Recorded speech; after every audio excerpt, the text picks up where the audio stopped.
Night పడుకునే ముందు నానబెట్టేశాను. Morning కల్లా చూస్తే బాగా చక్కగా నానిపోయి ఉబ్బిపోయినాయి. వీటిని ఇప్పుడు మిక్సీ జార్లోకి కొన్ని వేసేసుకుంటూ కోర్సుగా మిక్సీ అయితే పట్టుకోవాలి. నేను ఇక్కడ అలసందలతో పాటే కొన్ని పచ్చిమిర్చి కూడా వేశాను. ఇంట్లో చిన్నపిల్లలు ఉంటే కనుక ఇలా చేసుకోండి, లేదంటే ముక్కలుగా కట్ చేసి యాడ్ చేసుకోవచ్చు. తర్వాత పిల్లలకి నోటికి ఇలా ముక్క తాకుతూ ఉంటే మరి ఎక్కువ స్పైసీగా వచ్చేసి తినరు, కాబట్టి నేనైతే ఇలా వీటితో పాటే మిక్సీ అయితే పట్టేశాను. నీళ్ళేమీ వేసుకోకుండా కోర్సుగా మిక్సీ పట్టుకోవాలి. అందులోనే కొంచెం అల్లం ఉంటే అల్లం ముక్క వేసి మిక్సీ పట్టుకోండి. నా దగ్గర లేక నేనైతే వేయలేదు. ఇందులోనే ఇప్పుడు సన్నగా కట్ చేసిన ఉల్లిపాయ ముక్కలు, అలాగే కట్ చేసుకున్న కొత్తిమీర తురుము కూడా వేసేసాను. అలాగే కొంచెము కరివేపాకు తురుము, అలాగే కొంచెము సోయాకు కూడా వేసేసుకున్నాను.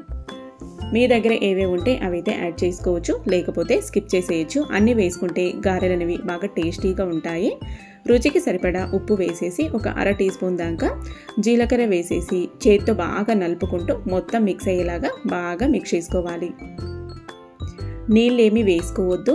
మనకి అలసందలు నానిపోయి ఉంటాయి కదా, వాటి తడికే మొత్తము ఉండలాగా రావాలి. అలాగొచ్చేలాగా చూసుకోండి, సరిపోతుంది. ఇలా చేసుకుంటే టేస్ట్ అనేది బాగా ఉంటుంది. మీరు మరీ కోర్సుగా కాకుండా మరీ మెత్తగా చేసుకుంటే ఇంకా మరీ లూజ్గా అయిపోతుంది కన్సిస్టెన్సీ. ఇలా కోర్సుగా ఉంటేనే మనకి తినే టైంలో కూడా కరకరలాడుతూ క్రంచీగా ఉంటాయి.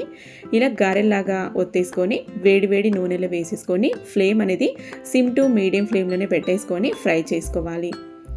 మరి ఎక్కువ ఫ్లేమ్ పెట్టేశారంటే కలర్ అనేవి పైన తొందరగా చేంజ్ అయిపోతాయి, లోపల కాలవు. అందుకే ఫ్లేమ్ని మీడియం ఫ్లేమ్లో పెట్టేసుకొని మంచిగా కలర్ వచ్చేలాగా ఇలా బాగా ఎర్రగా కాలేలాగా కాల్చుకున్నారంటే క్రిస్పీగా కరకరలాడుతూ టేస్ట్ అయితే సూపర్ ఉంటాయి.